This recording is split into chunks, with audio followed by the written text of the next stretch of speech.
Assalamualaikum warahmatullahi wabarakatuh. Alhamdulillah nahmaduhu wa nasta'inuhu wa nastaghfiruh wa na'udzu billahi min shururi anfusina wa min sayyiati a'malina.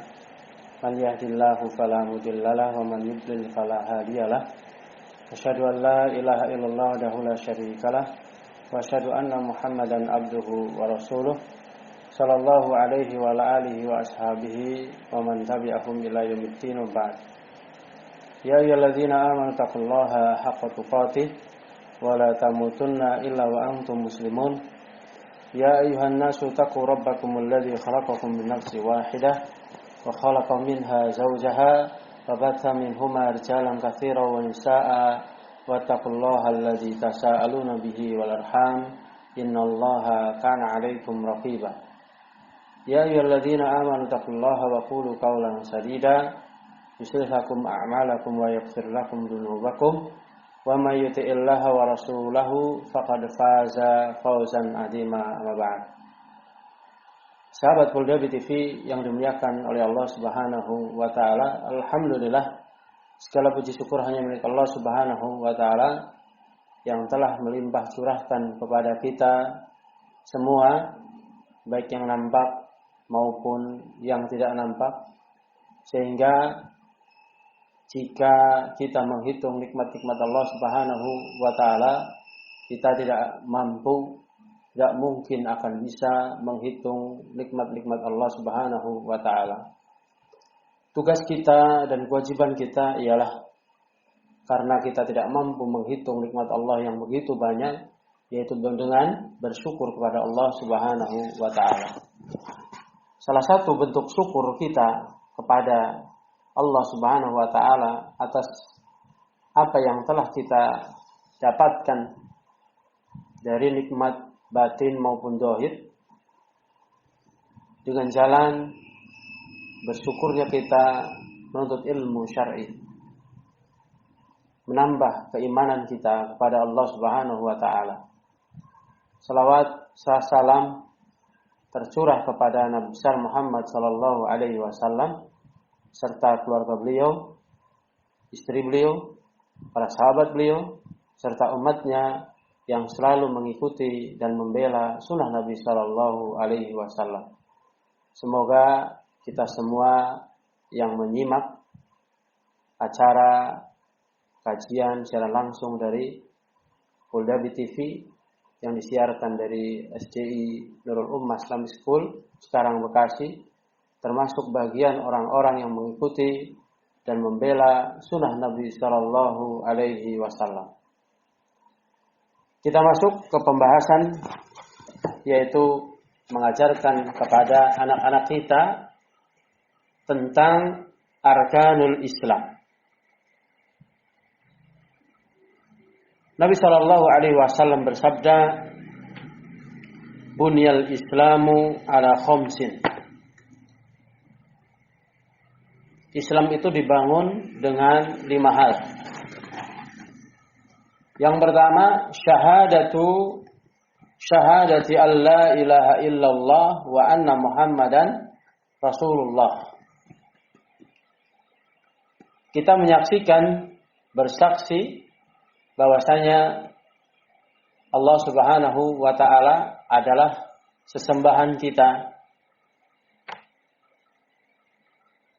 dan Nabi Muhammad sallallahu alaihi wasallam adalah utusan Allah Subhanahu wa taala. Dan tidak tepat, kurang pas manakala la ilaha illallah itu diartikan dengan tiada Tuhan selain Allah. Yang tepat adalah la ma'buda bihaqqin illallah. Tidak ada sesembahan yang berhak disembah melainkan Allah Subhanahu wa taala. Maksudnya ialah banyak sesembahan-sesembahan, namun tidak layak untuk disembah, tidak layak untuk diminta pertolongan oleh orang tua, oleh anak-anak, guru, dan lain sebagainya. Kita tanamkan kepada anak kita bahwasanya yang layak, yang berhak memberikan pertolongan dan disembah iyyaka na'budu wa iyyaka nasta'in hanya Allah Subhanahu wa taala. Begitu juga ialah kita menanamkan kepada anak kita untuk mencintai Nabi Shallallahu Alaihi Wasallam. Tentunya dengan mencintai dengan kecintaan yang benar, menjalankan apa yang Rasulullah Shallallahu Alaihi Wasallam perintahkan, menjauhi apa yang beliau larang dalam urusan apa? Dalam urusan ibadah. Di saat kita berkreasi, anak berkreasi, kreativitas dalam urusan dunia, la ba'sa bih. Tidak mengapa, karena yang tidak boleh kita sebagai hamba-Nya Allah Subhanahu wa taala, sebagai umat Nabi Muhammad sallallahu alaihi wasallam, kita tidak boleh berkreasi kreatif dalam urusan agama. Kapun. Diceritakan ketika Nabi sallallahu alaihi wasallam hina qadimal Madinata, ketika Nabi sallallahu alaihi wasallam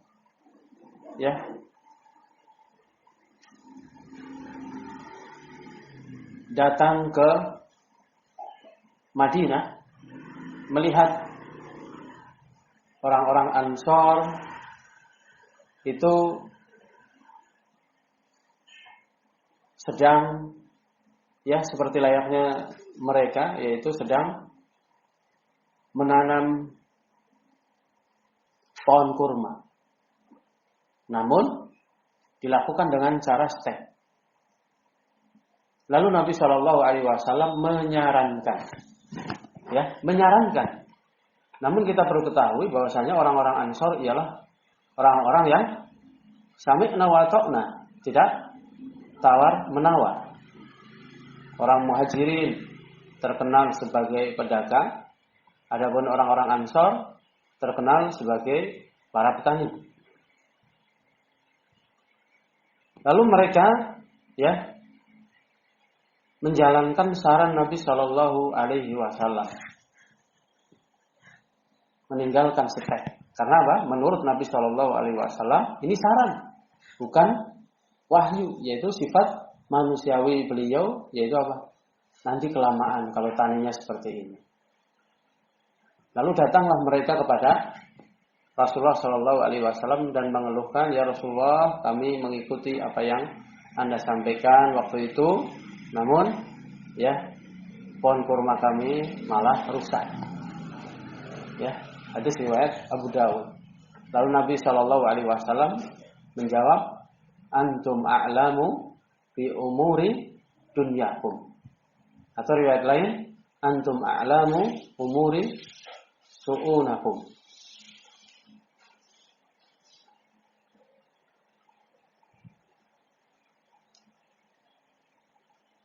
Kalian lebih mengetahui urusan dunia kalian. Maksudnya ialah kita boleh berkreasi dalam urusan dunia, tapi dalam urusan ibadah kita tidak boleh. Dan dua kalimat syahadat ini sebagai syarat diterimanya amal ibadah kita semua. Jika seorang itu gugur salah satunya, maka amalnya tidak diterima oleh Allah Subhanahu wa taala. Dia melakukan sesuatu disandarkan sebagai ibadah, ikhlas karena Allah, tapi tidak mengikuti Nabi Shallallahu Alaihi Wasallam. Tidak ada contohnya dalam urusan ibadah tersebut, maka tertolak. Begitu juga mengikuti contoh Nabi Shallallahu Alaihi Wasallam. Misal saudara-saudara kita, semoga mereka mendapatkan haji yang mabrur. Namun misal ini hanya contoh saja, ada orang yang berangkat haji, pulangnya ingin dipanggil Pak Haji atau Bu Haji. Ini merupakan sebuah kekeliruan Karena Nabi Shallallahu Alaihi Wasallam juga haji, Abu Bakar haji, sahabat yang lain haji, Aisyah haji, hajah, tapi tidak pernah dipanggil Pak Haji Rasulullah Shallallahu Alaihi Wasallam atau Pak Haji Abu Bakar, Pak Haji Umar, tidak. Yaitu ikhlas karena Allah Subhanahu wa Ta'ala. Dan perlu diketahui bahwasanya haji, orang yang haji maupun umrah dijamin oleh Allah Subhanahu wa Ta'ala ya untuk tidak jatuh dalam kemiskinan. Yaitu apa? Tidak fakir maupun miskin. Apakah kita sebagai muslim, sebagai mukmin tidak terenyuh, terketuk hatinya untuk mengumpulkan harta agar kita sampai ke tanah suci dan kita meminta apapun di sana, ya tentunya yang baik. Salah satu kebaikannya ialah kita bisa meminum minuman yang terbaik di dunia, yaitu air Zam-Zam. Bahkan air Zam-Zam ini sahabat Bulla TV yang dimuliakan oleh Allah Subhanahu wa Ta'ala ialah membantu kecerdasan diri kita dan anak-anak kita. Suatu ketika Ibnu Zaimah ditanya, su'ila Ibnu Zaimah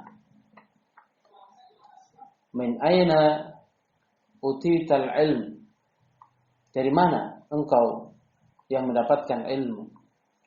Maka Ibnu Zaimah menjawab bahwasanya Zam-Zam, air Zam-Zam itu tergantung niat orang yang meminumnya.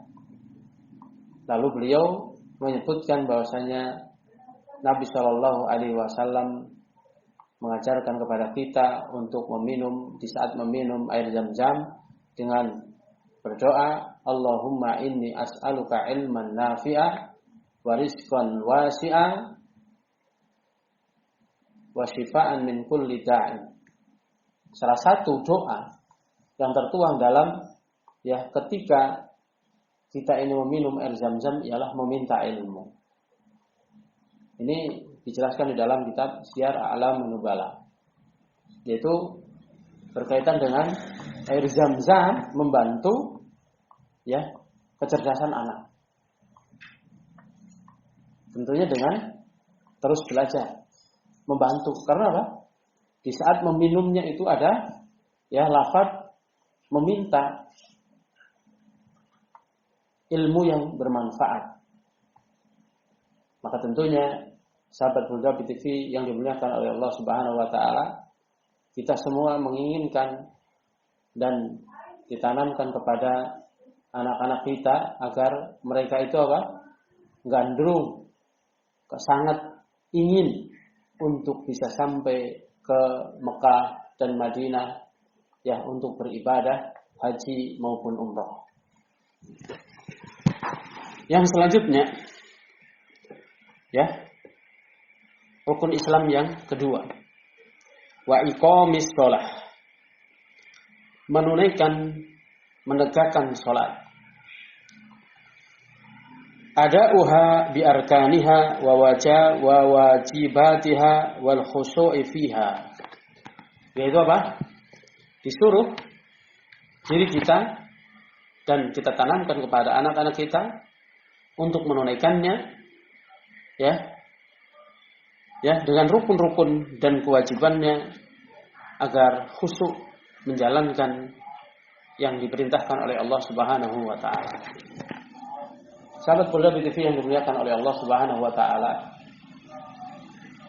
bahwasanya salat ini adalah ibadah yang mulia, ibadah yang sangat mulia, karena ibadah-ibadah yang lain diturunkan, diperintahkan oleh Allah Subhanahu wa Ta'ala melalui perantara malaikat Jibril alaihi salam. Namun ibadah sholat ya itu diperintahkan. Jadi perintah datangnya kewajiban sholat itu Rasulullah langsung ketemu, ya, diperintahkan langsung oleh Allah Subhanahu wa taala tanpa perantara malaikat Jibril alaihi salam. Yaitu setelah kejadian meninggalnya Khadijah radhiyallahu anha dan Abu Thalib. Dengan demikian Rasulullah sallallahu alaihi wasallam sebagai manusia biasa, dua orang yang beliau cintai, bahkan Abu Thalib ya mati dalam keadaan masih kafir karena provokasi dari Abu Jahal ketika Rasulullah sallallahu alaihi wasallam sebagai keponakannya ingin menolong pamannya dengan mentalkin, ya, Qul ya ammi la ilaha illallah adfa'ilallah.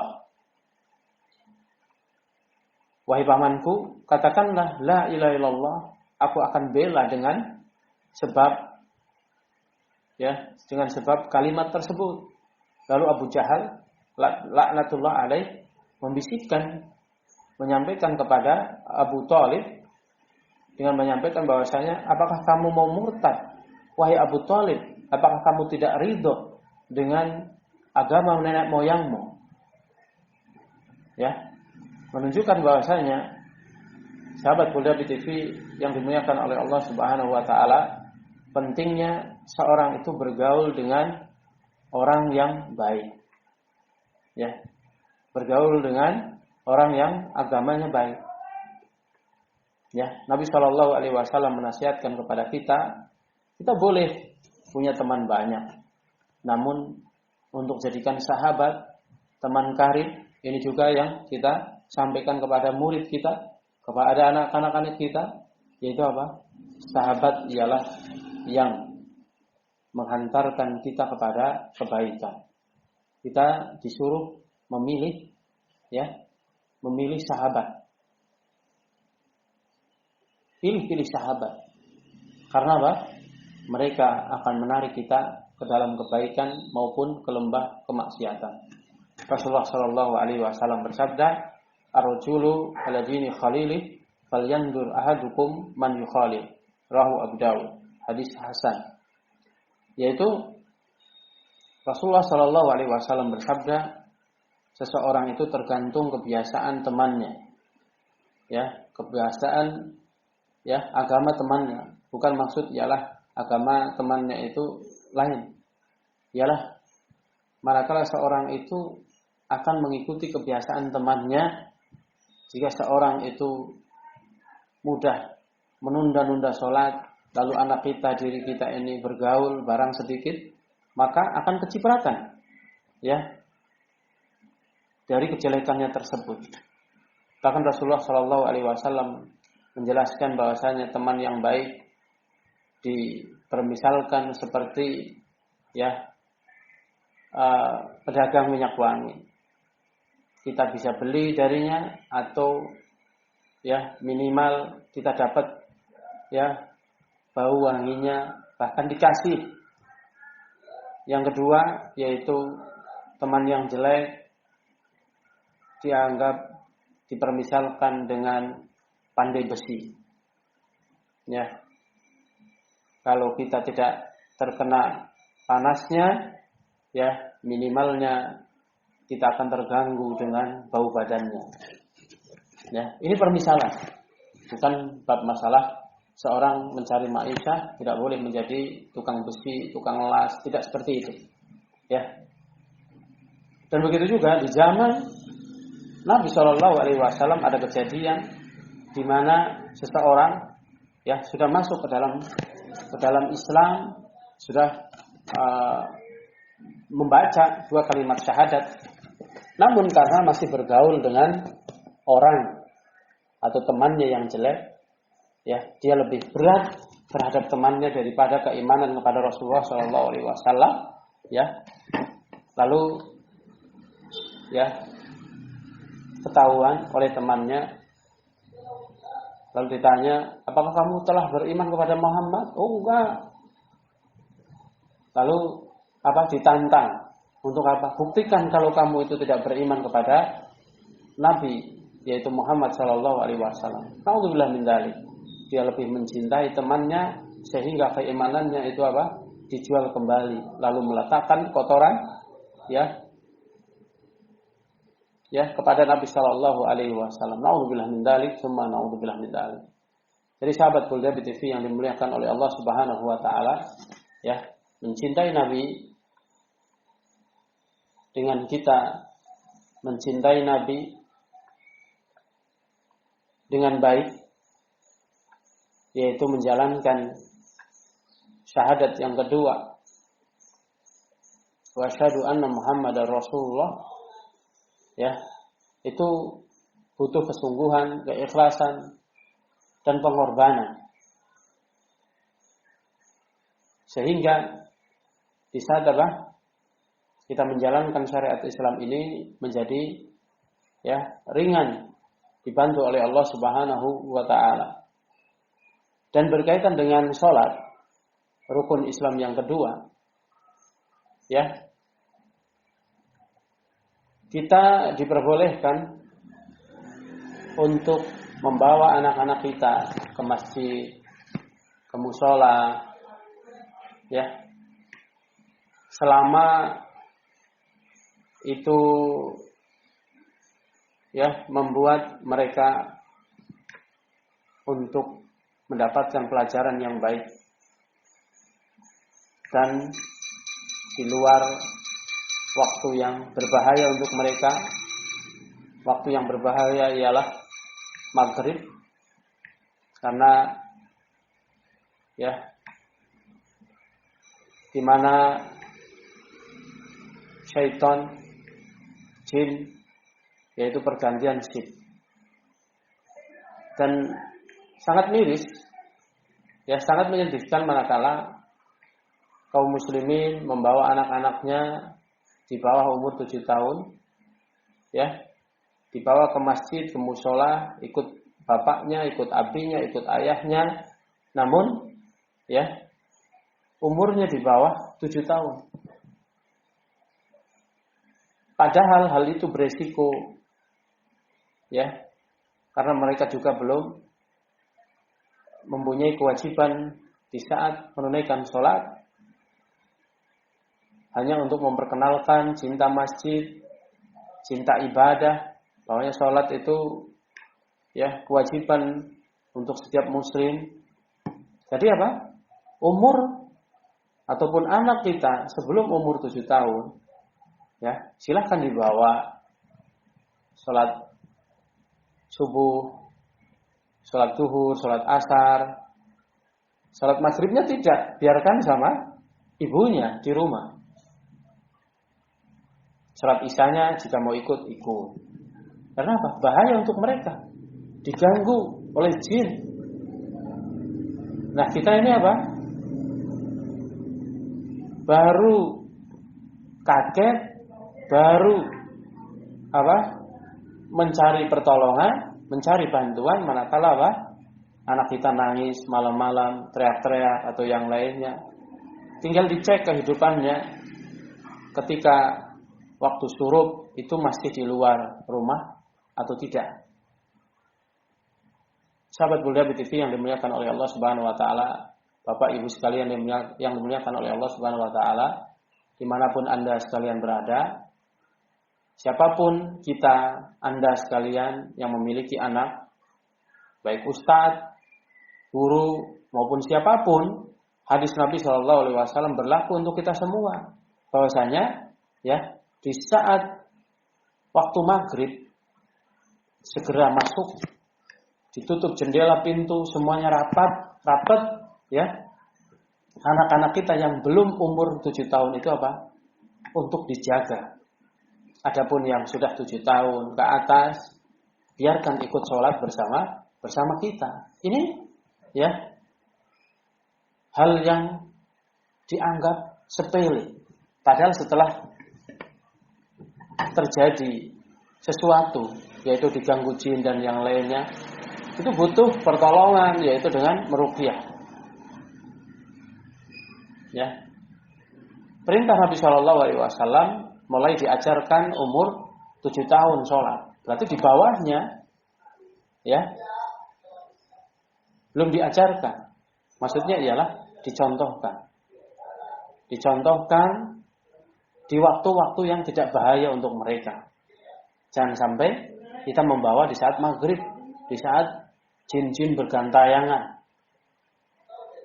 Di saat umur 10 tahun, ya, jika mereka tidak mau sholat, dipukul. Itulah sahabat Polda BTV yang dimuliakan oleh Allah Subhanahu wa taala. Begitu juga orang tua ketika anaknya datang dari sekolah atau dijemput ketika sekolah, ditanya yang pertama kali ialah tentang sholatnya. Sudah sholat belum? Bukan apa? Sudah makan belum? Ada PR belum? Tidak. Tapi yang ditanya yang pertama kali ialah tentang sholat.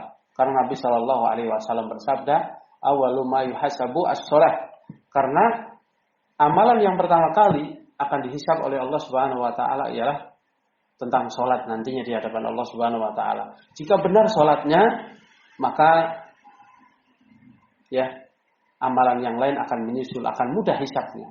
Namun ketika hisab perhitungan di hadapan Allah Subhanahu wa taala tentang sholat itu apa? Sholatnya rusak, sholatnya bolong-bolong, maka amalan yang lain akan lebih khawatir dibandingkan amalan sholat tersebut. Kita lanjutkan rukun yang ketiga. Rukun Islam yang ketiga. Wa ita'iz zakah. Yaitu menunaikan zakat. Menunaikan zakat.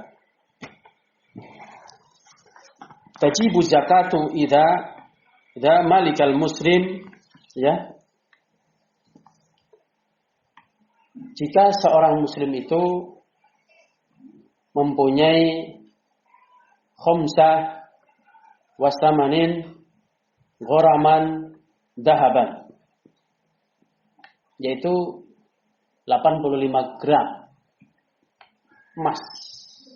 Maksudnya di saat seorang itu mempunyai harta, misal hari ini, ya, tanggal 27 Juli 2018, kita mempunyai, ya, harta 85 gram emas.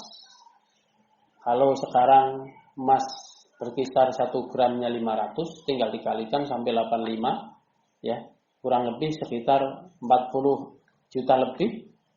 Jadi di bawah itu belum dikatakan sebagai orang yang, ya, kaya. Lalu nisab.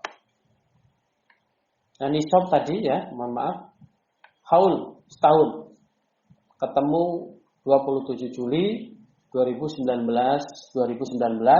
hartanya malah naik, malah bertambah jadi 50 atau 70 jadi 100, maka keluar 2,5%. Begitu juga bab masalah apa? Zakat fitri, zakat pertanian. Adapun zakat profesi tidak ada. Ya. Jadi, ya, zakat hukumnya wajib bagi yang memiliki. Dan begitu juga, ya, berkaitan dengan kurban juga wajib bagi setiap mukmin manakala, ya, dirinya mempunyai kecukupan. Manakala seorang yang memiliki kecukupan namun dirinya tidak mau berkurban, maka Allah Subhanahu wa taala menyatakan fasholli li rabbika wanhar. Dan setelah menunaikan salat, maka wanhar, sembelihlah hewan kurban. Inna syani'aka huwal abtar. Manakala menyelisihi Rasulullah Shallallahu Alaihi Wasallam, dia akan hancur, akan celaka. Ya, nanti ketika 10 Dzulhijjah dan hari-hari tasyrik 11, 12, 13 akan kita dapatkan banyak orang-orang miskin yang mana apa? mereka punya mobil, punya motor yang bagus, punya rumah. Namun apa? Mereka miskin. Kenapa miskin? Karena tidak mau berkurban dengan mengatakan apa? Saya belum cukup hartanya. Naudzubillah min dzalik. Ya, setahun sekali dengan mengatakan belum cukup. Ini menafikan nikmat Allah Subhanahu wa taala. Ya. Salah satu terjadinya kejahatan, banyaknya kaum muslimin kelaparan disebabkan karena salah satunya ialah ya, seorang menahan dari zakat dan kurbannya. Dan kita tanamkan kepada anak didik kita, ya, anak kandung kita, keponakan dan yang lainnya. Misal apa? Yuk kita nabung untuk membeli kambing. Ya, itu merupakan bagian dari pendidikan, penanaman akidah semenjak dini bahwasanya ya, penyembelihan hewan kurban itu dimaksudkan ialah untuk mendekatkan kepada Allah Subhanahu wa taala, dan perlu diketahui bahwasanya di saat kita menyembelih hewan kurban itu apa? Kita dibolehkan ikut memakannya. Bukan ya seperti di tempat-tempat kaum muslimin secara umum, orang-orang tua kita bahwasanya kurban yaitu diartikan sebagai korban. Korban itu apa? Ya udah, tidak mengharapkan sesuatu. Namun Rasulullah Shallallahu Alaihi Wasallam itu mengambil pahanya, itu sepertiga dari kambing tersebut. Namun kalau di saat kita ini menginginkan tidak mengambil, lalu beli sendiri untuk dimakan keluarga, itu lebih baik. Intinya ialah di saat kita berkurban itu boleh mengambil ya jatah dari seorang yang berkurban. Kita misal berkurban, saya berkurban, maka saya boleh mengambil ya bagian saya itu.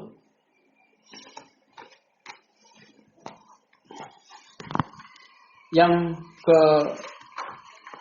keempat, wa hajjil bait, yaitu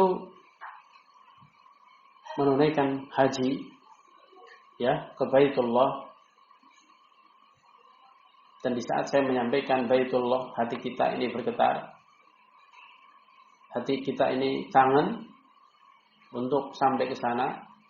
Semoga kita semua dimudahkan untuk berhaji dan umrah di kesempatan yang akan datang ya, sebelum nyawa kita ini dicabut oleh Allah Subhanahu wa taala.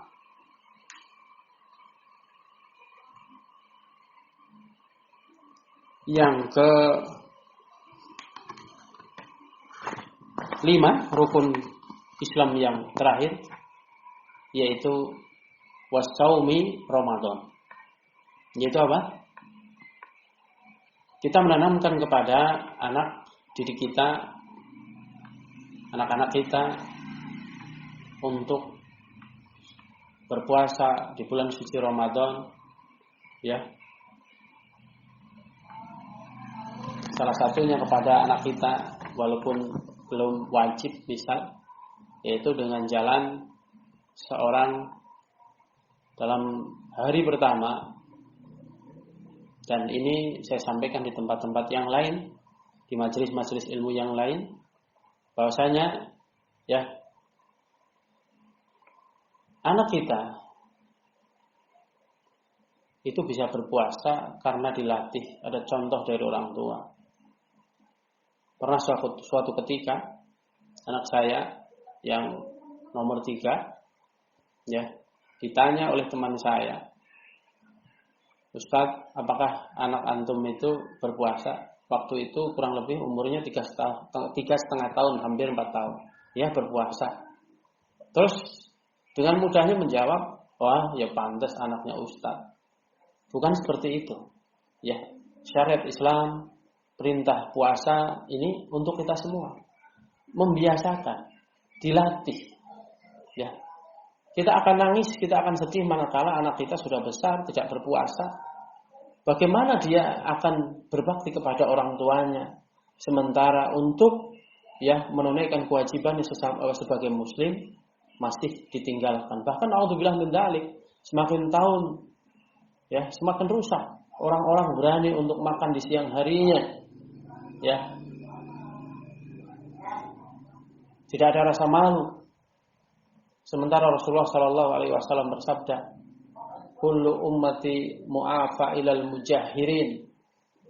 Setiap umatku dimaafkan, diampuni dosa-dosanya kecuali yang terang-terangan, yang bangga menampakkan dosanya, tidak akan diampuni oleh Allah Subhanahu wa taala. Jadi salah satu pembiasaan kita ialah di saat awal pertama bulan suci Ramadan, 1 Ramadan, itu di kalangan anak-anak kita itu kaget berat. Bahkan untuk orang-orang dewasa juga seperti itu. Ya. Salah satunya dengan jalan sebagaimana salafus saleh ketika anak mereka memerengek, meminta untuk minum, maka dialihkan dengan bermain. Diingatkan bermain. Jangan kita dekat dengan kulkas, terus jalan-jalan ke tempat-tempat yang memancing mereka untuk meminta sesuatu. Ya. Hari pertama, bapaknya atau ibunya itu apa? Ya siap untuk capek dan mengeluarkan biaya untuk mengalihkan rasa hausnya lebih dominan dengan rasa hausnya dan laparnya hanya sedikit. Misalnya apa? Ayah haus, ditunjukkan apa? Yuk kita jalan-jalan ke laut, jalan-jalan ke gunung. Ayo kita main ini. Terus pulangnya apa? Menjelang maghrib, sehingga sampai rumah sudah apa? Sudah azan maghrib. Dan terus itu dilatih. Ya. Jika hari pertama itu misal sampai duhur, besoknya naik lagi sampai jam 1, besoknya naik lagi jam 2. Jangan sampai tidak kompak antara bapak ibu sekalian yang dimuliakan oleh Allah Subhanahu wa taala. Ayahnya ingin anaknya itu berpuasa. Namun ibunya bilang apa? Kasihan, masih kecil. Atau sebaliknya, ibunya itu ingin untuk anaknya berpuasa. Bapaknya bilang apa? Jangan, masih kecil. Nanti setelah mereka dewasa, sulit diatur, kitalah yang nangis. Kitalah yang sedih, kitalah yang malu. Disebabkan apa? Pendidikan kita. Anak, pendidikan mereka ialah apa yang mereka lihat. Itulah yang mereka akan tiru. Demikian sahabat Bulla BTV yang dimuliakan oleh Allah Subhanahu wa taala.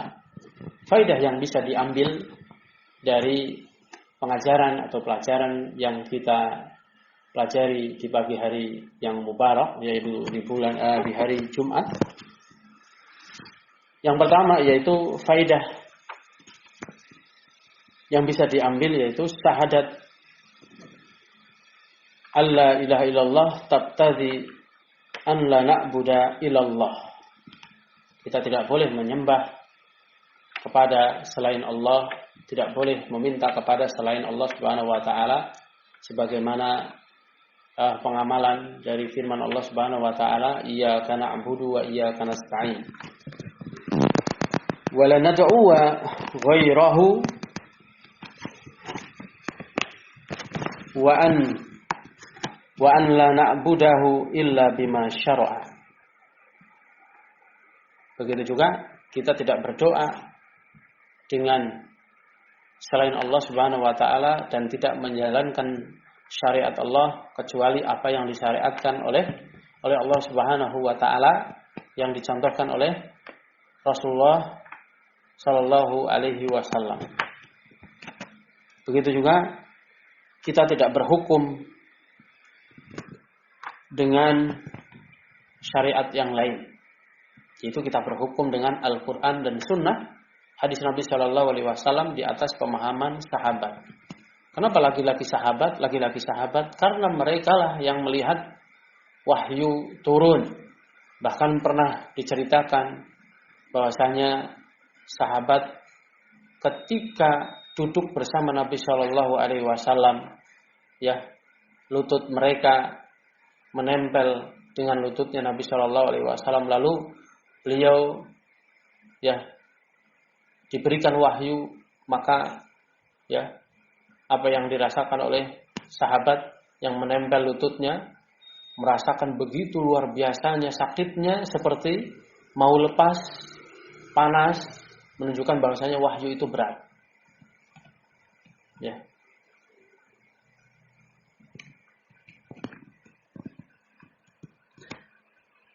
Yang selanjutnya ialah syahadat anna Muhammadan Rasulullah. Konsekuensinya adalah kita wajib taat kepada Rasulullah Shallallahu Alaihi Wasallam, membenarkan apa yang beliau ucapkan, beliau bawa, ya, menjauhi dan membenci apa yang beliau larang. Lianna ta'atahu min ta'atillah, karena mentaati Rasulullah Shallallahu Alaihi Wasallam adalah mentaati, ya, Allah Subhanahu wa Ta'ala, sebagaimana di khutbatul hajah, menjelang kajian khutbah Jumat, tukultum, di akhir sebelum, ya, fa inna asdaqal hadisi kitabullah, maka ada ayat, ya, wa may yuti'illaha wa rasulahu faqad faza fawzan azima. Barang siapa saja yang mentaati Allah, mentaati Rasulullah, dia akan mendapatkan keberuntungan yang nyata. Jadi orang yang mentaati Rasulullah hakikatnya mentaati Allah Subhanahu wa Ta'ala. Orang yang menyelisihi perintah Rasulullah hakikatnya dia menyelisihi perintah Allah Subhanahu wa Ta'ala. Kenapa demikian? Karena yang memerintahkan, yang mengutus Nabi Shallallahu Alaihi Wasallam untuk berdakwah adalah Allah Subhanahu wa Ta'ala. Allah Subhanahu wa Ta'ala berfirman, "Wa may yuti'ir rasula faqad ata Allah." Siapa saja yang taat kepada Rasulullah Shallallahu Alaihi Wasallam, hakikatnya dia taat kepada Allah Subhanahu wa Ta'ala. Demikian materi kajian tentang penanaman akidah sejak dini. Kurang lebihnya mohon maaf. Ya, silakan Bapak Ibu sekalian yang menyimak kajian, ya, dari Nurul Ummah Islamic School berkaitan dengan penanaman akidah sejak dini, silahkan bertanya melalui SMS maupun WA yang nomornya tertera di layar kaca Anda semua. Ya, kita masuk ke sesi tanya jawab, yaitu menjawab pertanyaan-pertanyaan yang sudah masuk dari pemirsa sahabat Polda TV yang dimuliakan oleh Allah Subhanahu wa Ta'ala dimanapun Anda sekalian berada.